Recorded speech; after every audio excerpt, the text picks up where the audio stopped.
다 같이 사도신경으로 우리의 신앙을 고백하며 4월 21일 새벽 예배를 하나님 앞에 올려드리겠습니다. 전능하사 천지를 만드신 하나님 아버지를 내가 믿사오며 그 외아들 우리 주 예수 그리스도를 믿사오니 이는 성령으로 잉태하사 동정녀 마리아에게 나시고 본디오 빌라도에게 고난을 받으사 십자가에 못 박혀 죽으시고 장사한 지 사흘 만에 죽은 자 가운데서 다시 살아나시며 하늘에 오르사 전능하신 하나님 우편에 앉아 계시다가 저리로서 산자와 죽은 자를 심판하러 오시리라. 성령을 믿사오며 거룩한 공회와 성도가 서로 교통하는 것과 죄를 사하여 주시는 것과 몸이 다시 사는 것과 영원히 사는 것을 믿사옵나이다. 아멘. 이 새벽 함께 보실 하나님의 말씀은 신명기 8장 1절로 10절 말씀입니다. 제가 받들어 읽겠습니다. 내가 오늘 명하는 모든 명령을 너희는 지켜 행하라. 그리하면 너희가 살고 번성하고 여호와께서 너희의 조상들에게 맹세하신 땅에 들어가서 그것을 차지하리라. 내 하나님 여호와께서 이 40년 동안에 내게 광야 길을 걷게 하신 것을 기억하라. 이는 너를 낮추시며 너를 시험하사 내 마음이 어떠한지 그 명령을 지키는지 지키지 않는지 알려 하심이라. 너를 낮추시며 너를 줄이게 하시며 또 너도 알지 못하며 내 조상들도 알지 못하던 만나를 내게 먹이신 것은 사람이 떡으로만 사는 것이 아니요 여호와의 입에서 나오는 모든 말씀으로 사는 줄을 내가 알게 하려 하심이니라. 이 40년 동안에 내 의복이 헤어지지 아니하였고 내 발이 부르트지 아니하였느니라. 너는 사람이 그 아들을 징계함 같이 내 하나님 여호와께서 너를 징계하시는 줄 마음에 생각하고 내 하나님 여호와의 명령을 지켜 그의 길을 따라가며 그를 경외할지니라. 내 하나님 여호와께서 너를 아름다운 땅에 이르게 하시나니 그곳은 골짜기든지 산지든지 시내와 분천과 샘이 흐르고 밀과 보리의 소산지요 포도와 무화과와 석류와 감람나무와 꿀의 소산지라. 내가 먹을 것에 모자람이 없고 내게 아무 부족함이 없는 땅이며 그 땅의 돌은 철이요 산에서는 동을 캘 것이라. 내가 먹어서 배부르고 내 하나님 여호와께서 옥토를 내게 주셨으므로 말미암아 그를 찬송하리라. 아멘. 다 같이 기도하겠습니다.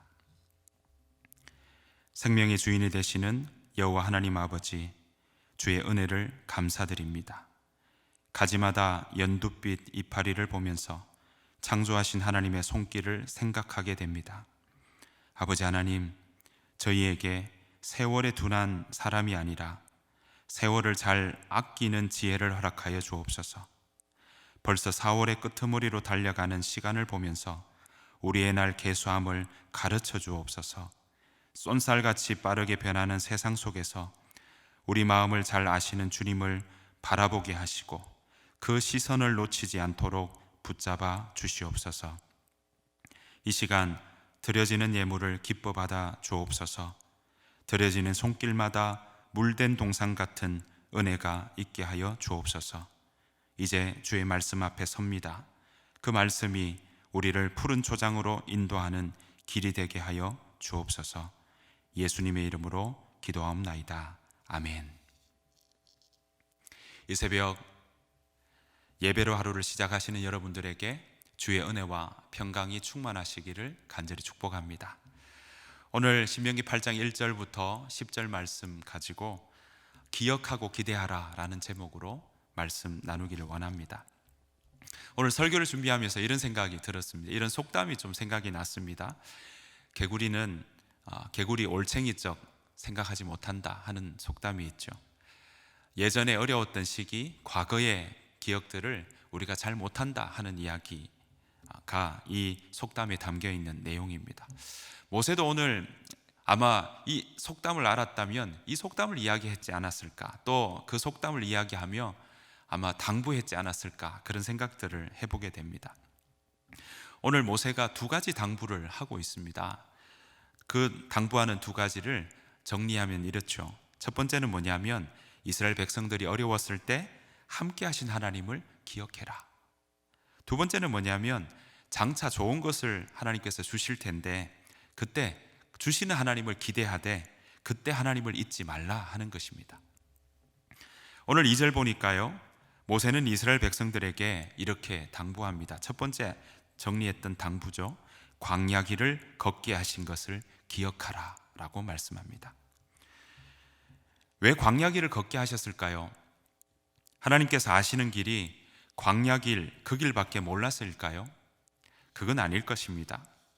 그러면 가까운 길, 쉬운 길, 편안한 길이 얼마든지 있는데 멀고 힘들고 어려운 그런 길을 왜 걷게 하셨을까요? 하나님께서 이스라엘 백성으로 광야 길을 걷게 하신 목적이 2절에 나옵니다.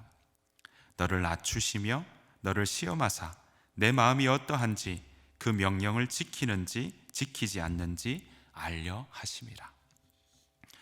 여러분, 그 마음을 알아보려면 시간이 필요하죠. 또 환경과 조건이 필요합니다. 우리가 운전면허 시험을 볼 때 보면 직선 도로도 있지만 S자 코스도 있고 T자 코스도 있습니다. T자 코스는 나중에 보면 이게 주차할 때 필요하구나를 알게 되고요. 또 우리의 도로가 늘 직진만 있지 않기 때문에 S자 코스를 어떻게 넘어가야 될지도 시험을 봐야 되는 거죠. 직선 코스는 잘 가는데 S자나 T자 코스에서 많이 떨어지는 경우를 보게 됩니다. 그런 상황과 또 그런 환경을 통해 우리의 마음이 어떠한지, 우리의 실력이 어떠한지 살피는 것처럼 오늘 하나님께서는 우리에게 그 광야길을 통해서, 이스라엘 백성들에게도 그 광야길을 통해서 그 마음이 어떠한지 알아보고 있는 것입니다. 하나님께서 은혜를 베푸시려고 하는데 은혜나 복이나 그 모든 것이 배부른 사람에게는 그 은혜가 은혜로 여겨지지 않을 수 있다는 거죠. 그래서 하나님은 이스라엘 백성들의 마음에 무엇이 있는지 알려 하셨습니다. 하나님은 그 마음을 보시기 위해 광야를 택하셨죠. 사실 광야는 그 땅 자체가 불안과 두려움을 충분히 일으키는 그런 땅입니다. 하지만 광야는요, 그 혼돈을 두려워하지 않는 믿음의 백성, 순종의 자녀를 만드는 장소이기도 합니다. 광야 땅에서 하나님의 음성을 듣고 순종하면 광야에서도 젖과 꿀이 흐르는 가나안 땅을 누릴 수 있는 상황이지만, 그러나 하나님의 음성을 듣지 못한다면 가나안에서도 가나안에 들어간다 할지라도 광야가 될 것입니다. 광야의 길은 그렇게 이스라엘 백성들의 마음이 어떠한지 증명이 되는 곳이었습니다. 3절에 보면 광야에서 하나님은 구체적으로 그 마음을 어떻게 알아보는지, 어떻게 살피는지 방법이 나옵니다. 너를 낮추시며 너를 줄이게 하시며 또 너도 알지 못하며 내 조상들도 알지 못하는 만나를 먹이셨다라고 말씀하고 있습니다. 하나님은 굶주림을 통해서 이스라엘 백성들을 겸손하게 만드셨죠.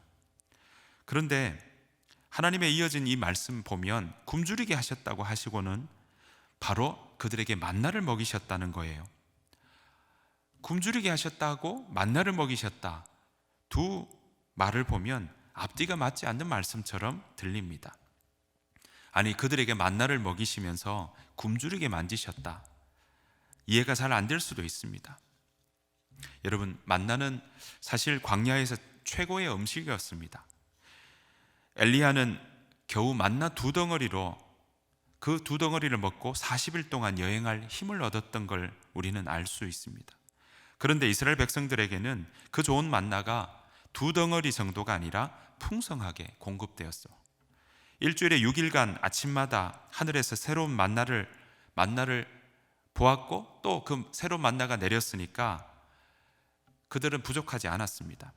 게다가 여섯째 날 아침에 거둔 만나는 일곱째 날이 지날 때까지 상하지 않았습니다. 덕분에 그들은 하나님이 처음 만나를 내려주신 날부터 약속의 땅 강변에 진을 칠 때까지 단 한 끼도 그러지 않았습니다.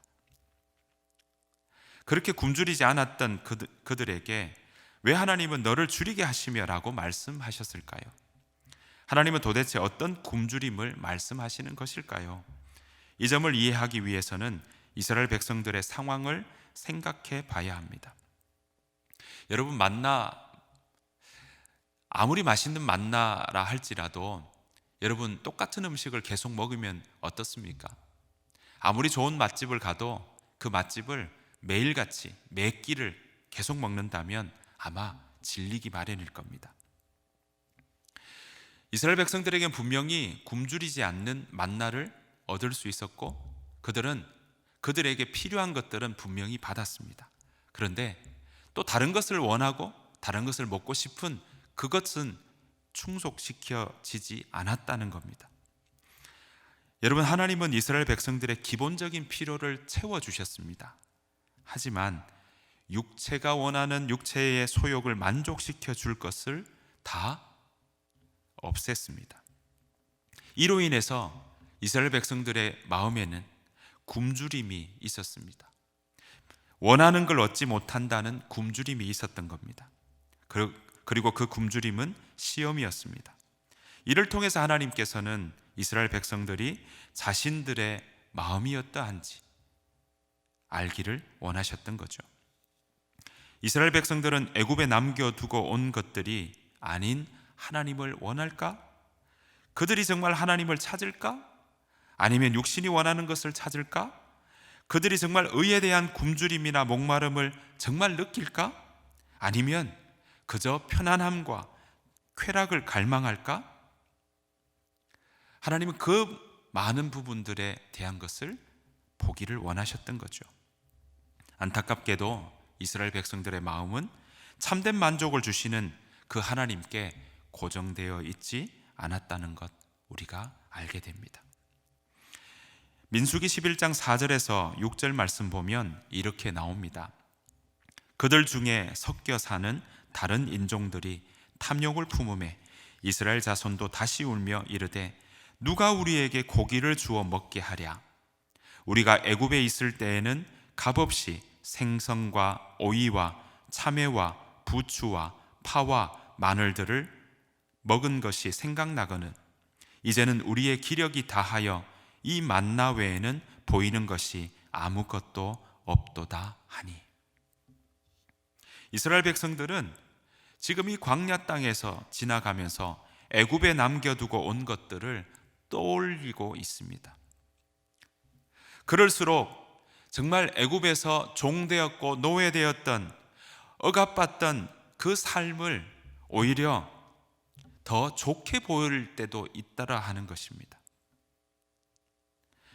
결국 그들은 불평하며 고기를 달라고 아우성치기 시작했던 걸 보게 됩니다.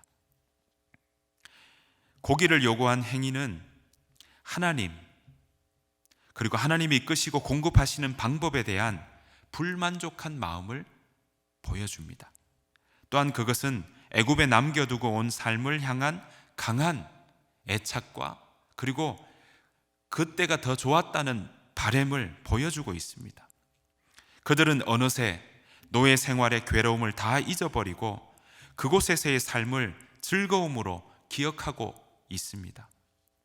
사랑하는 성도 여러분, 하나님이 주시는 것에만 관심이 있고 하나님에 대해서는 관심이 없다면 인생의 광야 시기에 필요한 영적 힘을 얻을 수 없습니다.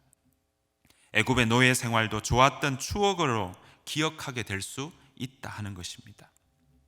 하나님이 해주시거나 해주실 수 있는 것 때문에 하나님을 찾는 것과 하나님 자체를 찾는 것은 전혀 다른 차원입니다.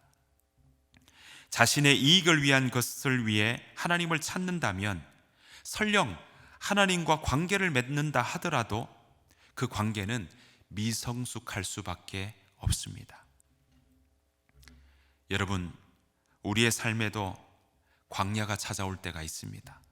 광야의 길을 걸을 때가 있다는 거죠. 광야에서 우리가 집중적으로 추구해야 할 것은 하나님의 공급하심이 아니라 하나님의 마음입니다. 그럴 때 다시 우리가 풍성한 시기, 광야의 길을 벗어나서 가나안 땅에 사는 것처럼 풍성한 시기를 만나고 찾아왔을 때에도 우리에게 풍요를 주셔서 언약을 이루시는 분이 하나님이시라는 사실을 잊지 않을 수 있습니다. 하나님을 알려는 마음이 강한 자들은 광야에서 하나님과 나란히 걷는 법을 배우게 되는 겁니다. 그 나란히 걷는 법을 통해 그 길마다 성령의 열매는 키워지고 자라나는 것입니다. 여러분, 하나님께서 우리에게 적절한 때에 가장 필요한 것을 공급하신다는 그 사실을 믿으십니까? 저와 여러분 모두가 하나님께서 그렇게 채워주시고 필요한 것들을 공급해 주신다는 것을 믿고 나아가는 우리 모두가 되기를 간절히 축복합니다. 광야의 길을 걸을 때 우리가 공급하는 그것에만 집중하는 것이 아니라 공급해 주시는 그 하나님의 마음이 어떠한지 우리가 그 하나님의 마음을 붙잡고 나아가는 우리 모두가 되기를 바랍니다. 그것을 믿는다면 우리는 어떻게 반응해야 할까요? 10절에 그 해답이 나옵니다. 내가 먹어서 배부르고 내 하나님 여호와께서 옥토를 내게 주셨으므로 말미암아 그를 찬송하리라. 어떻게 반응해야 된다고요? 바로 찬송하리라 라고 말씀하고 있습니다. 바로 찬송입니다. 우리가 그 마음으로 하나님께서 공급하신다는 마음이 있다면, 그것을 믿는다면 우리가 반응해야 될 것은 바로 찬송입니다. 감사인 거죠. 정말 주께서 주실 것을 기대하는 마음으로 살아가는 사람에게는 찬양이 끊어지지 않을 것입니다.